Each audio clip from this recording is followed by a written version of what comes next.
Mama tua sự. Tua tệ tua. Nấu trộn ra mà. Mama tua mẹ mua trí. Mỹ à? Nè. Mua đây ba đó. Cho ba. Nó mua đây ba đó nữa. Mua trên này cho má này. Nó chỉ ăn mình tốt ra chỉ cho ba. Nè. Mua tua. Chỉ cho má chỉ cho. Mỗi món nên nuôi rồi à.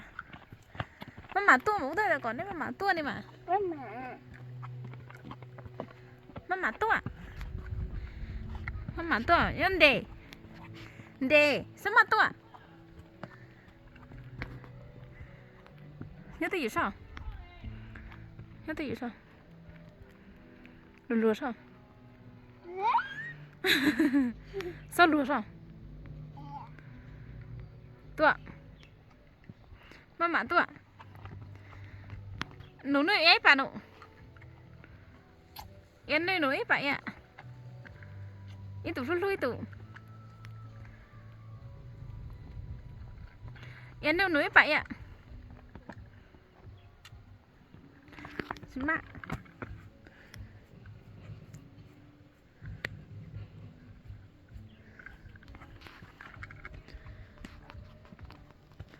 Nên giống cầu luôn.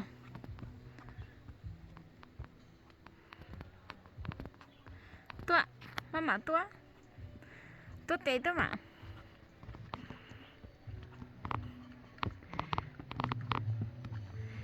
Ở trên hình cậu trâu nó in lì xị. Ở lì xị. Nó mà bé sủng nữa. Em mà chỉ sủng em. Cháu lúc em trâu lía em mà chỉ sủng. Mama mụ. Mama tua hay rồng gao. Nên rồng gao luôn. Ủa tôi gọi đây mama tua này luôn. Yên chứ đó sao? Nên đây sao? Em nó muốn nhớ ra là em sống thiệt sao nó? Nó muốn nhớ ra là em sống thiệt nó.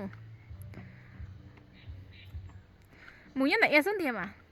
Ý là em sao? À ý là em sống thiệt sao? Ý là em sống thiệt mà nó. Em trúng nó một ý là đã sống thiệt. Bố em sao nó? Nó? Bữa nãy em sống thiệt à? Nó ép bà mình đâu? Em nó núi bà đấy à?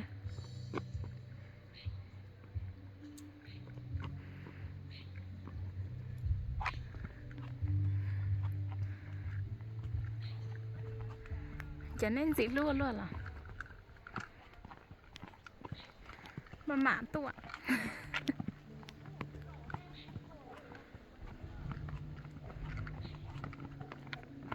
Cần tụi bé muốn gì chết đó hả? Nó mua chỉ muốn nó. Ở lo tao yêu bao nhiêu chỉ vậy? Ở yêu bao nhiêu chỉ chết là yêu bao nhiêu lại? Ở yêu bao nhiêu chỉ chết? Ở lúc mẹ chỉ lu. Ở hậu cháu chỉ hậu. Ở lại chịu à? Ở linh chịu à? Ở lại cả chịu à?